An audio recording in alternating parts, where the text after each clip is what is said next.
Hi friends, எல்லாரும் எப்படி இருக்கீங்க? காரைக்குடியிலேருந்து கார்த்திகா. அன்றைக்கி செட்டிநாட்டு பரம்பரை சமையலில் என்ன பார்க்க போகிறோம் அப்படின்னா, செட்டிநாட்டு முறுக்கு எப்படி போடுறது அப்படின்னு பார்க்க போகிறோம். இது வரைக்கும் நம்ம சேனலை சப்ஸ்கிரைப் பண்ணிக்கலைன்னா சப்ஸ்கிரைப் பண்ணிக்கோங்க. வீடியோ ஃப்ரெண்ட் அண்ட் ரிலேட்டிவ்க்கு ஷேர் பண்ணுங்கள். அதிரசம், முறுக்கு நான் ஏற்கனவே சொன்ன மாதிரி செட்டிநாட்டில் ரொம்பவே ஃபேமஸ்ஸு. அந்த முறுக்கு பார்த்திங்கன்னா நம்ம அந்த உளுந்து அரிசி எல்லாம் வறுத்துட்டு அரைக்கும்போது ரொம்பவே வாசமாக இருக்கும். அதை டால்ட்டா போட்டு நம்ம செய்யும்போது ஒரு சிலர் தேங்காய் பால் ஊற்றியும் செய்வாங்க. நான் இப்போது டால்ட்டா வச்சு தான் செஞ்சுருக்கேன். ரொம்ப ஒரு டேஸ்டான மெத்தட் இது. வாங்க இப்போ முறுக்கு எப்படி செய்கிறது அப்படின்னு போய் பார்ப்போம். முறுக்கு செய்கிறதுக்காக 2 காப்படி பச்சரிசி, அதாவது இது வந்து டிஃபன் அரிசின்னு சொல்லுவோம் இல்லையா, சிஆர் அரிசி, அந்த பச்சரிசி 2 காப்படி எடுத்திருக்கேன். அது 1 கிலோ அளவுக்கு எடுத்திருக்கேன். 2 காப்படி, அதாவது 1 கிலோ பச்சரிசிக்கு 1/2 கிலோ அளவுக்கு புழுங்கரிசி எடுத்திருக்கேன். அதுவும் சிஆர் அரிசி தான் எடுத்திருக்கேன். இதுக்கு பார்த்திங்கன்னா 1/2 கிலோ அளவுக்கு உருட்டு உளுந்து எடுத்திருக்கேன்.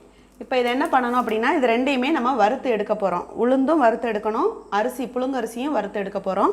வாங்க இப்போ எப்படி வறுக்கிறதுன்னு பார்ப்போம். இப்போது ஒரு பாத்திரத்தில் உளுந்தை நம்ம முதல்ல வறுத்து எடுத்துடலாம். எப்போவுமே 2 பங்கு பச்சரிசி அப்படின்னா 1 பங்கு புழுங்கரிசியும் 1 பங்கு உளுந்தும் சேர்த்துக்கணும். அது நீங்கள் எதில் அளவு எடுத்துக்கிட்டாலும் சரி, உளுந்து வந்து ஓரளவுக்கு செவக்கணும். அதாவது ரொம்பவும் செவந்துடக்கூடாது, ரொம்பவும் ஒயிட்டாக இருக்கக்கூடாது. ஓரளவுக்கு அந்த வாசம் நமக்கு வறுத்த உடனே வரும் இல்லையா, அந்த வாசம் வர்ற அளவு நம்ம உளுந்தை வறுத்துக்கலாம். பாருங்கள், உளுந்து வந்து ரொம்ப செவக்கவும் இல்லை, ரொம்பவும் வெள்ளையாக இல்லை, ஓரளவு நல்லா வறுபட்டுட்டு நமக்கு வாசம் வந்துருச்சு. இப்போ வந்து நம்ம இதை அப்படியே ஒரு பிளேட்டில் மாற்றி ஆற வச்சிடலாம். அதுக்கப்புறம் நம்ம புழுங்கரிசியை வறுத்துக்குவோம். இந்த மாதிரி நம்ம வறுத்துட்டு செய்யும்போது பார்த்திங்கன்னா முறுக்கு வந்து நல்லா வாசமாக இருக்கும். ரொம்பவும் செவக்காமல் ஓரளவு வெள்ளை முறுக்காக நமக்கு அப்படியே கிடைக்கும். இப்போ நம்ம இதை அப்படியே மாற்றிக்கலாம். இப்போது அதே பாத்திரத்தில் புழுங்கரிசியை நம்ம வறுத்து எடுத்துருவோம். நல்ல ஒரு டேஸ்ட்டில் இருக்கும். இந்த மாதிரி நம்ம வறுத்துட்டு செய்யும்போது நல்ல ஒரு டேஸ்ட்டில் இருக்கும். அரிசியும் வந்து ஓரளவு நமக்கு பொரியணும். பொரிஞ்சிருச்சு அப்படின்னா ரொம்பவே சூப்பராக இருக்கும் சாப்பிட்றதுக்கு. அதிரசம், முறுக்கு இதுக்கெல்லாம் பார்த்திங்கன்னா அரிசி வந்து சிஆர் அரிசியே பச்சரிசி புழுங்கரிசிலாம் நம்ம சேர்த்துக்கிட்டோம் அப்படின்னா ரொம்பவே நல்லாயிருக்கும். சாப்பாட்டு அரிசி சேர்க்குறத விட இதில் கணிசம் கொஞ்சம் நல்லா கிடைக்கும் நமக்கு. அதனால் சிஆர் அரிசியே எடுத்துக்கோங்க. புழுங்கரிசியுமே நல்லா வந்து நமக்கு பொரிஞ்சிருச்சு. இப்போ இதையும் ஆஃப் பண்ணிவிட்டு நம்ம அந்த உளுந்து வறுத்து வச்சுருந்தோம் இல்லையா, அது இந்த புழுங்கரிசி இந்த பச்சரிசி எல்லாத்தையும் சேர்த்து நம்ம இப்போ மிஷினில் அரைச்சிட்டு வந்துடலாம். முறுக்குக்கு மாவு அரைச்சிட்டு வந்தாச்சு. நான் ஒரு 1/4 கிலோ அளவுக்கு இப்போ மாவை எடுத்திருக்கேன். அதுக்கு பார்த்திங்கன்னா 2 ஸ்பூன் அளவுக்கு டால்ட்டா சேர்த்துக்கலாம். 2 ஸ்பூன் டால்ட்டா சரியாக இருக்கும்.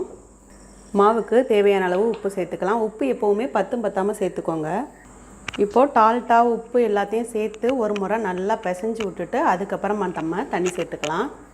தண்ணி பார்த்திங்கன்னா மொத்தமாக ஊற்றிடாமல் லேஸாக தெளிச்சுக்கிட்டு பிசைஞ்சுக்கோங்க.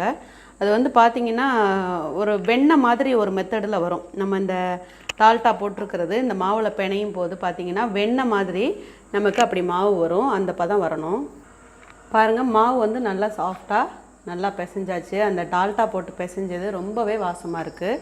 இப்போ நம்ம இதை வந்து முறுக்கு கட்டையில் வச்சுட்டு நம்ம அழுத்தி விட்டு எடுக்க போகிறோம். பாருங்கள், நான் வந்து கட்டையில் இப்போ வச்சாச்சு. இந்த மாதிரி ஒரு அரிக்கரண்டி எடுத்துக்கிட்டு அதில் லேசாக அப்படியே புழிஞ்சு விடணும். எப்போவுமே அரிக்கரண்டியில் புழிஞ்சு எடுத்தால் நம்ம எண்ணெயில் விடணும். பாருங்கள், இந்த மாதிரி நான் அரிக்கரண்டியில் பின் பக்கத்தில் புழிஞ்சிருக்கேன். எண்ணெயில் அப்படியே கொண்டு போய் நம்ம வச்சிட வேண்டியதான். எண்ணெய் காஞ்சிட்ருக்கு. பாருங்கள், எண்ணெய் சூடானோன்னா இந்த அரிக்கரண்டியில் இருக்கிறத பின் பக்கத்தை அப்படி மெதுவாக வச்சு விட்டுட்டோம் அப்படின்னா அழகாக அது பாட்டுக்கு வெந்துடும். ரொம்பவும் சுவக்க விடணும்னு அவசியம் இல்லை. ஒவ்வொரு முறுக்காக புழிஞ்சு சேர்த்துக்கலாம். பாருங்கள், நான் இப்போ முறுக்கு ரொம்ப ஈஸியாக புழிஞ்சு விட்ருக்கேன். ரொம்ப சிம்பிளான மெத்தடு. பாருங்கள், செவக்காது முறுக்கு வந்து நமக்கு செவக்காது, ஆனால் நல்ல வாசமாக இருக்கும். ஏன்னா நம்ம டால்ட்டா போட்டிருக்குது, அந்த பருப்பெல்லாம் வந்து வறுத்துட்டு நம்ம போட்டிருக்கோம் இல்லையா, அது வந்து ரொம்பவே வாசமாக இருக்கும். இது செவக்காமல் நல்ல ஒரு வெள்ளை கலரில் நல்ல வாசத்தோடையும் நமக்கு இருக்கும்.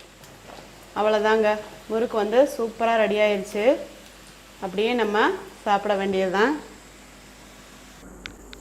பாருங்கள், ரொம்ப சூப்பராக முறுக்கு வந்து நமக்கு ரெடி ஆயிடுச்சு. 5 நிமிஷத்தில் நான் எல்லாத்தையும் போட்டு எடுத்துட்டேன். அந்தளவுக்கு நம்ம சாஃப்டாக இருந்துச்சு. மாவு பிசைஞ்சு நம்ம போடும்போது புழிஞ்சு எடுக்கும்போது ரொம்பவே சாஃப்டாக இருந்துச்சு. இது போல் நீங்களும் ட்ரை பண்ணிவிட்டு எனக்கு கமெண்டில் கமெண்ட் பண்ணுங்கள், லைக் பண்ணுங்கள், சப்ஸ்கிரைப் பண்ணுங்கள், வீடியோவை ஷேர் பண்ணுங்கள். தேங்க்யூ.